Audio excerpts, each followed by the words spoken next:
Hi, Jim Laird from J&M Strength Conditioning. Today I'm going to be responding to a comment made on the Misfits blog, Not Worth It. This comment was from CMW. All movement with maximal loads on the body involving your flexibility and mobility and pushing it to its furthest extent are health risks for any joint, ligament, muscle, etc. involved. This site and article keeps this cautious mentality of pushing our bodies to its physical peak without any risks in order to stay, quote, healthy, further instilling the inferiority of reasoning in women's sports. Look up every competitive record in powerlifting. Tell me if you see their bodies in perfect form and technique or no arching in their backs. You have to risk your body if you want to succeed competitively. You decide that before training for the sport, whether it's arching your back, positioning your legs for deadlift, widening grips, etc., it will be a risk long-term and short-term. And to say Jim wouldn't train bench at all if it wasn't part of the sport is a very poor choice of words from a coach and speaks volumes about his mentality of the website. Even with that aside, there is not much scientific evidence or legitimacy in this article for any claims of long-term risk with the bench or the arch. First of all, thank you for the response. I kind of expected this. In any sport, there's risk. In life, there's risk. Most people I see that hurt their back, one of the most common things I see is people turning in the kitchen and rotating, or gardening is another thing that hurts people's backs. But any sport, there's high risk, ACL injuries, all these sort of things with basketball, soccer, and we decrease the risk of injury through good technique. And I also underlift the girls on purpose. This is the way I approach training, even though we've got 5 girls that pull over 300 pounds and 1 girl that pulls 370. Every one of those girls could have pulled more in their powerlifting meet, but I decided on purpose to underlift them to also decrease this risk. And that's the way I choose to train these people, and I have the right to choose to train these people and share this information. And if you like it, great, and if you don't, that's great too. As far as scientific evidence for the bench arch, I competed for a long time, and I know when I did the hard arch, my back hurt like hell for weeks at a time, and a lot of times I couldn't train my squat or my deadlift because I was pushing so hard and arching so hard, it was jamming my back up real bad.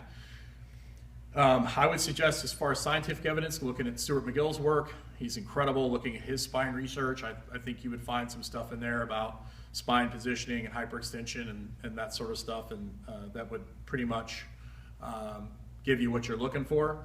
But I'm not going to wait for a specific study on the bench arch to wait for that to come out. I've decided that I'm not going to hard arch the girls I train, and that's the way I do it, and it works. I'm not going to wait for that study to come out because I figured it out myself that it hurts like hell, and they're not competing in powerlifting to become world record holders. They're doing it for fun, and they're doing it to show other women that it's okay to strength train.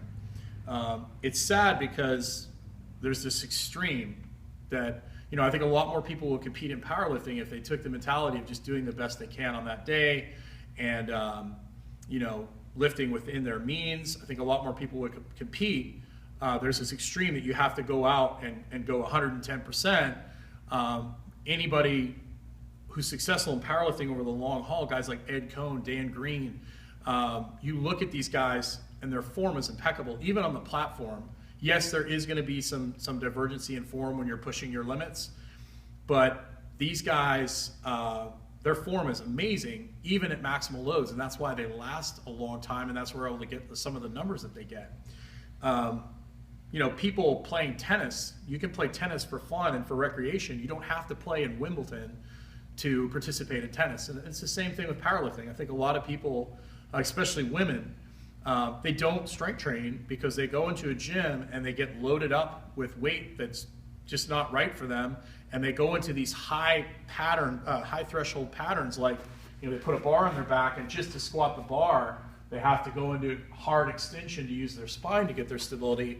And yes, that works in the short term, it works really well, but what's going to happen in the long term if your low back is the prime mover on your squats and deadlifts? It's not going to be a good output. It wasn't for me. I ended up with my back being my prime mover on everything I did, and it wasn't until I fixed my breathing and did some other things and worked on my hinge that I wasn't in pain all the time. So my position has changed on this over the years as more information has come out. And my number one goal with my clientele, especially the misfits, is to reduce the risk of injury. And does that mean that someone's not going to get injured? No. But through smart training and underlifting, we can still achieve some pretty cool numbers and have fun with it without increasing that list of injury and dysfunction. As far as my exercise selection being inappropriate, I choose not to do bench press with people because I just think there's way better things to do that work the core, work the interior core, push-ups that work on getting that scapular glide going. So many people's scapula are just stuck and don't glide real well. And dumbbell press provide more stability. I'm just not a big fan of the bench press for training my normal everyday clientele. So that's just the way I train people, and it seems to work. I've got a waiting list, so if you decide that you don't want to follow that, if you want to do the bench press with every one of your clientele, then I'm cool with that. So I appreciate your feedback and your opinion. You just have to keep in mind that we are going towards a different audience. There's plenty of amazing information out there for people that want to, push their body to the absolute limit. Guys like Mark Bell, guys like Brandon Lilly, my friend Jim Windler. There's all this great information out there for these people, but there's no good information out there for your normal everyday woman, how she can get stronger. It's going to be a completely different approach. And I would argue for men too, efficiency should be your number one goal. That should be your number one goal in your training, to be efficient as possible and to only push the limits occasionally. But if you train efficiently and you train with good form, you're going to get stronger, you're going to be more efficient, you're going to be able to lift better in the long run.